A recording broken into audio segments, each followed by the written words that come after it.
in the interview process, don't just repeat your resume. People can read what's on your resume. Tell them your story.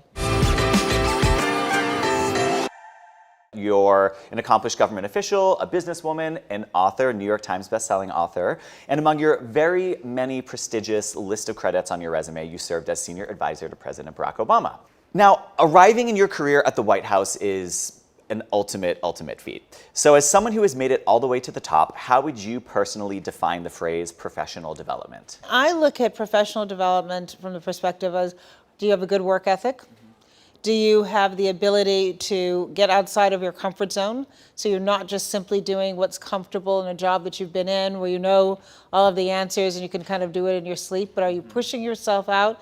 Which means sometimes you're gonna flop, right? Yeah. And so the question is, do you have resilience? And then the other big component of it is, are you building relationships? I mean, I think very carefully before I'm willing to recommend somebody, and it isn't just because they're really good at what their work is. It's because I know that I can trust them.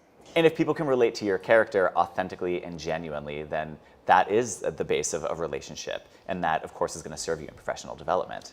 Yes, and I will say, I often tell people you have to be vulnerable. And that surprises folks because they're like, well, wait a minute, I'm supposed to be professional. I'm supposed to like have my game face on and everything. Okay. But people don't get to know you until you tell them your story. And not just the good glossed over fancy part of the story, but the real story. And that's where they begin to see your motivation and they begin to see what is your essence. And so I always encourage people in the interview process, don't just repeat your resume. People can read what's on your resume. Tell them your story. Do you have any advice for younger people on how to find the confidence to show up and, on interview number one or job number one, how to interview back? Well, you can do it in the nicest possible way. I'm not saying go in there and just say, these are my list of demands, but be curious about the culture and ask questions about, tell me a little bit about the people who work here and what are the things that they care about outside of work? What are their passions? When I was young, I wish I'd walked around the offices and looked to see whether there were photos of children. Because I was a single mom and working, and it would have been good for me to know that there were other parents there and that I could have had kindred spirits along that way. So do you have any advice on determining your value in the workplace and translating it into setting demands and how that aids professional development? Your demands could be varied. So for example, back to me being a single mom, my mother always worked as well. And no matter what job she had, she would say to people, when Valerie calls, I want the call to go through. And I would call the administrator and they would go to get her. And I could hear her high heels as getting louder and louder, walking towards my phone. And just the sound of those high heels calmed me down. It just made me feel better. And so I remember that. And so when my daughter was young, I would say the same thing, no matter who is in the meeting in my office, whether my door is open or closed, put Laura through. What I found is that people would wait a minute and that some people were impressed that I would say, hi, sweetie, how are you doing? And if you got kids, it only takes a split second before you know they're okay. And I say, all right, sweetie, I'm gonna call you back. And I actually think I was much more productive at work once I became a mom. Really? Yes, and I'll tell you why. Yes, and please do. Moms who are listening, get this. You have to be efficient. You have to be organized. You do not dawdle. I was not sitting on the phone at work talking to my friends or going out to long lunches. I would wake up in the morning trying to figure out how to get home.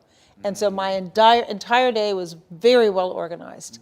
That's the kind of person I want working for me. Somebody who is productive and efficient and uses their time wisely. Imposter syndrome can definitely work against us in the midst of professional development. So how is it that you stay confident when you're facing a new role or responsibility in the workforce? I don't. Okay. I start out with the same way everybody. I've Terrified. never had a job that I felt qualified for when I got it. Okay. Everyone who starts something new, you should have butterflies in your stomach. You should wonder whether or not you're qualified. But the best solution for the imposter syndrome is to get to work. Get to work and do the job. And then you're going to get the positive reinforcement. And then you're going to be, wait a minute, I actually do know how to do this. Or if I didn't when I started, I've learned how to do it. I take issues seriously. I take my work seriously. I don't take myself very seriously. And so I can laugh at myself. And I do all the time. And if I make a mistake at this stage, I go, okay, so I made a mistake. The world didn't come to an end. and I'll just do better the next time. And I think that comes with age. And so part of what I want to say to younger people is try to adopt that when you're younger. Don't wait until you're my age to be able to laugh at yourself and say, okay, well, that was a silly thing to say, or I blew that presentation. Just go back and do better the next time. Yeah, embrace it with grace and humility and just move forward. Embrace it. What are some things that you wish that you knew when you were younger about interviewing and enhancing your ability to land that dream job?